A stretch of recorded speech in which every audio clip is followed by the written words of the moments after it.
आज जो मैं आपको किस्सा बताने जा रहा हूं वो हमारे कस्बे के भूतहा अस्पताल का है। सारे कस्बे के लोग इस अस्पताल को भूतहा अस्पताल कहते हैं। इस अस्पताल का असली नाम विक्टोरिया अस्पताल है।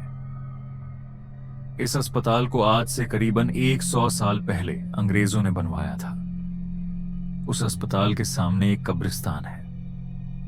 मेरे दादाजी ने मुझे बताया था कि आज से 60 साल पहले इस अस्पताल में ऑपरेशन के दौरान एक लड़की की मौत हो गई थी। तब से उस लड़की की आत्मा उस अस्पताल में भटकती है। रात ढलते ही कोई भी इंसान उस रास्ते से नहीं गुजरता है, क्योंकि उस लड़की की आत्मा राहगीरों को परेशान करती है। हालांकि मैं दादाजी की बताई पुरानी भूतहा कहानियों में ज्यादा विश्वास नहीं करता था। एक रात मैं अपने दो दोस्तों अंकित और राजू के साथ रात को बाइक पर घूम रहा था। तभी मेरे एक दोस्त ने मुझसे विक्टोरिया अस्पताल वाले रास्ते से चलने को कहा।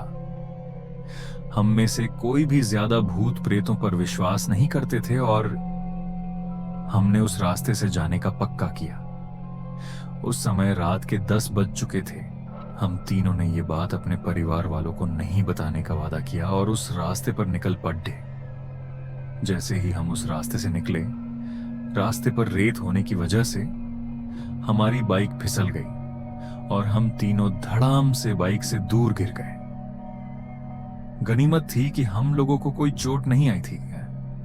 बाइक चला रहे मेरे दोस्त अंकित ने बोला कि उसका बैलेंस तो बराबर था, फिर ये बाइक कैसे फिसल गई। हालांकि वो थोड़ा डर गया था, तो मेरे दूसरे मित्र राजू ने बाइक चलाने को कहा। अब राजू बाइक चला रहा था।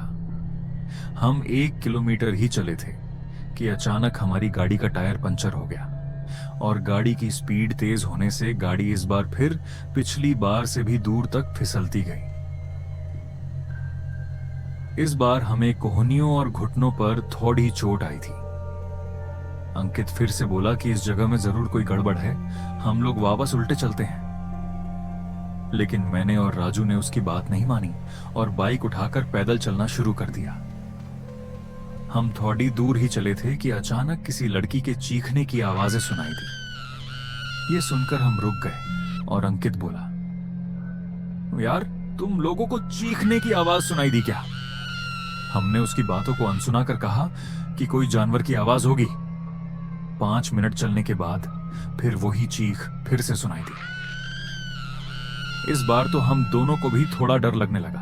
हम तीनों ने वापस चलने के बारे में सोचा, लेकिन हम रास्ते के बीच में आ गए थे। पीछे चलने में 3 किलोमीटर और आगे चलने में 2 किलोमीटर और बाकी थे। हम लोगों ने आगे जाने का सोचा। थोड़ा आगे चलने पर हमें बरगद के पेडेज के नीचे एक औरत दिखाई दी। इतनी रात को अकेली औरत को देखकर हमारे तो रोंगटे खड़े हो गए थे। हम लोगों ने पीछे मुद्दाने का सोचा। तभी वो बूढ़ी औरत चिल्लाई, बेटा रुको, मुझे हाईवे तक का रास्ता बता दो। हमने पूछा कि इतनी रात को आप इस रास्ते से कैसे निकल रही हो? तो उस बुढ़िया ने कहा कि मैं पड्ढोस के गांव की रहने वाली और मेरे पास पैसे नहीं है, इसलिए मैं पैदल ही निकल पड़ी। हाईवे के उस पार मेरा गांव है।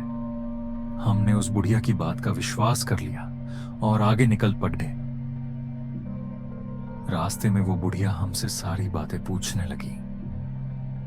बुढ़िया हम तीनों के पीछे चल रही थी।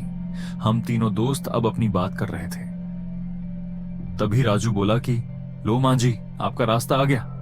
और वो जैसे ही पीछे मुद्दा तो वहां कोई नहीं था। हम तीनों की तो सिट्टी पिट्टी गुल हो गई। हम बाइक को धक्का मारते हुए जोर से भागने लगे। भागते भागते अंकित ठोकर खाकर गिर गया और हमें जोर से चीखें सुनाई दी। हमने भी बाइक को वहीं पटक कर अंकित को साथ लेकर दौड़ने लगे और अस्पताल के पास कब्रिस्तान तक पहुंच गए। ये सब घटित होते 12 बज चुकी थी।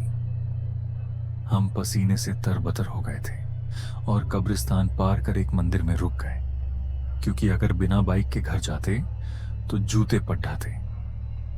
इसीलिए उस रात मंदिर में ही रुक गए और सुबह होते ही बाइक लेकर अपने अपने घर आ गए और घर वालों दोस्त के यहां रुकने का बहाना बना दिया। उस रात के बाद से हम उस रास्ते से कभी नहीं गए। मुझे आज भी सपनों में वो भूतिया बुढ़िया और चीखने की आवाजें आती है।